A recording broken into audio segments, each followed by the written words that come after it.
On Moose FM, one of my favorite times of the week. Not that I get to chat with them that often, but when I do, man, it is a good time. We got Brian from the Lido in. How's it going, Brian? It's good, Chris. You are subbing. You're sub-a-dub. Yeah, nothing today. Nothing like a call 3 o'clock in the morning and Katerina going, "Hey, Chris," because that's what she sounds like. Yeah. Somebody who's been smoking for 60 years. "Hey, Chris, I can't make it in today. Can you pull the morning show?" Yeah, okay, well. Someone's got to do it, I guess. Top of the heap. Always works the hardest, right? Yeah. That's how it works. Let's talk about the Lido. You guys have had some unbelievable shows lately, and they're not even close to done yet. Do you want to do a wrap-up of what was this past weekend, or do we just want to look ahead? It's okay to talk about the stuff because that's the things that are in the past, and then hopefully it'll repeat itself. Yeah. We had the Craft Island Comedy Tour come in. 4 different comedians each night. Really, really killer lineup, especially, and I hate to say it for the poor guys that were on the Friday night, but the Mike Domber is just so good. Yeah, he's just so good at the crowd work. The very cool thing is they love Fort St. John. Mm-hmm. So next year, this same time, Craft Island Comedy Fest, and they're going to do a live TV taping. I love So we want to that. just pack the place with people with big, bold voices and loud laughs. And So you're trying to recruit me. I get it. Yeah, I might have 100%. said that. Yeah. Sure. You pick it up. No, I know a couple of people that went both Friday and Saturday, and they had nothing but good things to say. So I look forward to next year, especially if there's going to be a live taping. Why wouldn't you want to go? That's when they're going to bring their A game, the best of the best that they have. Yes. It's going to be right here at the Lido next year. Yeah, and it's going to be a lot of fun to do it because I remember when we did the Olympics, Denny Morrison was speed skating for Canada, and I remember CBC came and they did a live broadcast. And, when you're watching a hockey game or any of these telecasts, and all of a sudden they zoom to the person's hometown, they zoomed. If you've been to Lido, we've got those upper ears where you can kind of stand up top, and they had the camera up there. And, of course, they zoomed in, and everybody's, yay, and they got their signs out and all that kind of stuff. And it was kind of cool that we got to be on TV. You know? And we'll be on TV again. It'll be great. Look forward to it. Now, that's what's coming up in the distant future and a little bit of what just happened. But speaking of comedy laughs, you guys aren't done yet. You have an amazing comedy troupe coming to town this weekend? Yes. Yes, this Friday night. Tell me a bit about them. Well, we've got 3 comedians that we have not had at the Lido before. They do a lot of satirical comedy, but they do a lot of stand-up as well. They are 3 diversity mixed bag of individuals. Yeah. Put it this way, they're all Canadian, but aren't we all? We are a melting pot of many different nationalities. And Andrew Oporto, Bongan Kim, and Noor Kidwai. And all part of the Diversity Hires group. You can look up some of their skits online. But again, we've spoken about this off air. It's not the skits. They are bringing their stand-up comedy. But if their skits are any indication, these guys are going to be freaking hilarious. It's kooky fun. Yeah. It's satirical. They talk about stuff that we maybe think about but don't say. Comedy is really objective and subjective.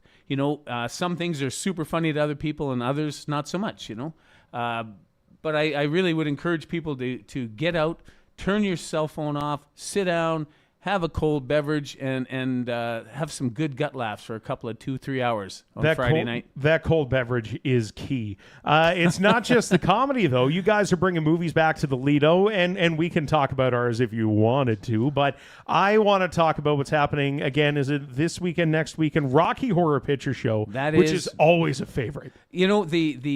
The Rocky Horror Picture Show is kind of our launch of Halloween. It's the launch of the crazy, the launch of the get dressed, the launch of that's really not me. It's a character in the play or in the movie.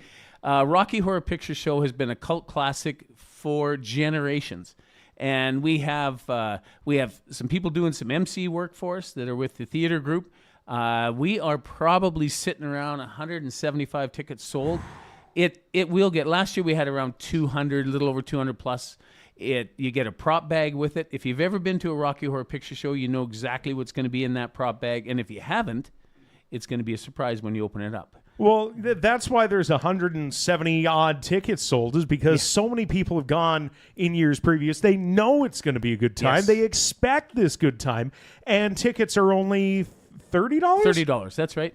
Cheap and that as dirt includes for a your night prop out. bag. The cheap as dirt for a night out. That's You right. could not ask for better than that, especially with a movie like the Rocky Horror And you Picture get Show. a piece of toast in there. That's all I'm going to tell you about the grab bags. Well, there might be some rubber gloves and stuff, but it's a lot of things that happen throughout the movie. Yeah. That is a lot of our audience participation.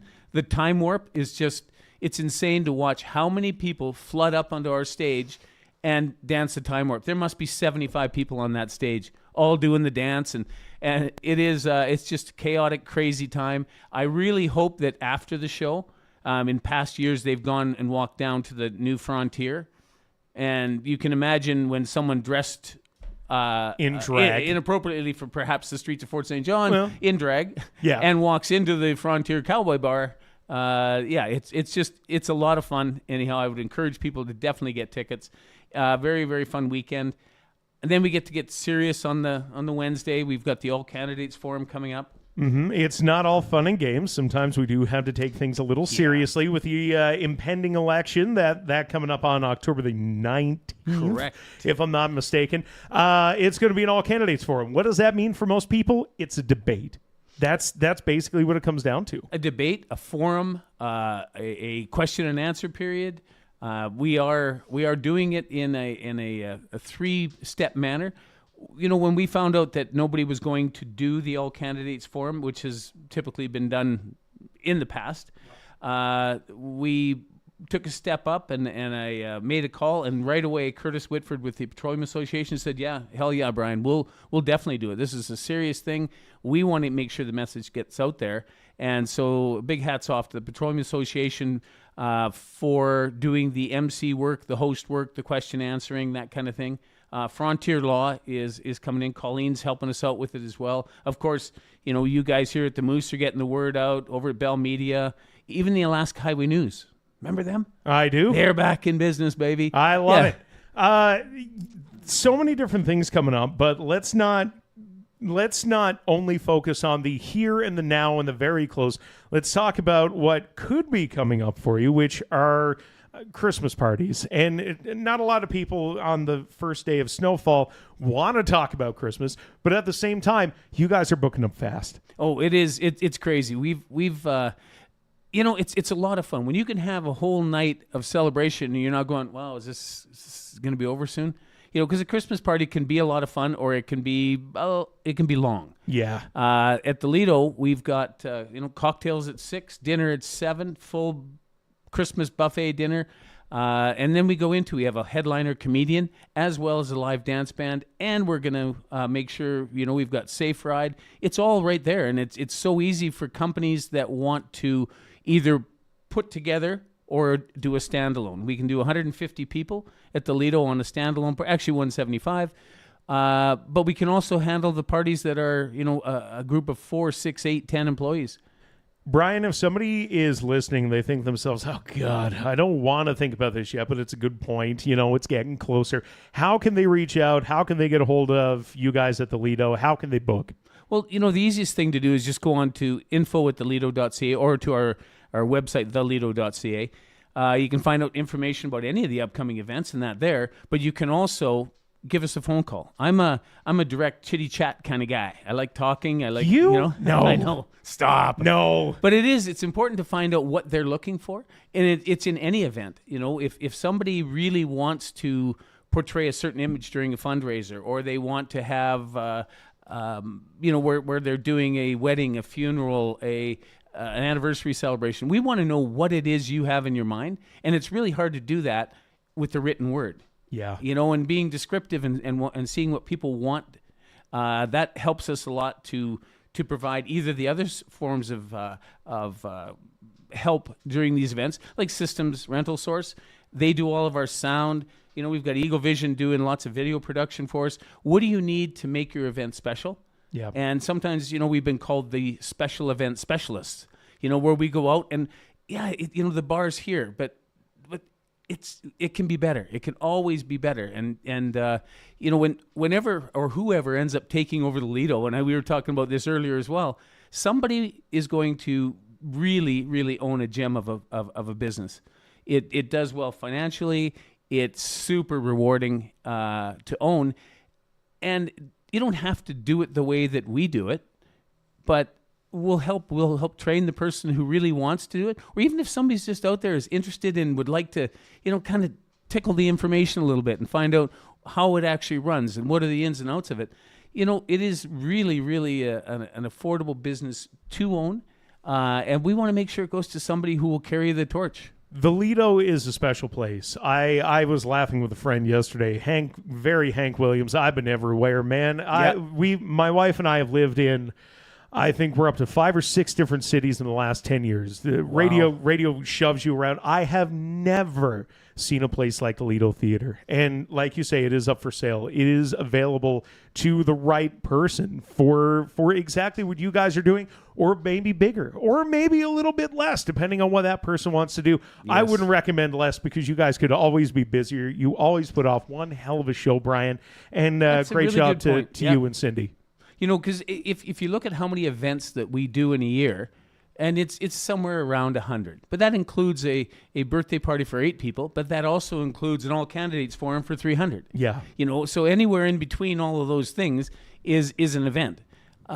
If we wanted to be busier, we could be busier. Yeah. But I just think it's a younger person's game. There's a whole bunch of new up-and-coming. I'm born in the 60s, raised in the 70s and 80s. You know, things were different. Yeah. It would take a younger mind now, I think, to take it to the next level.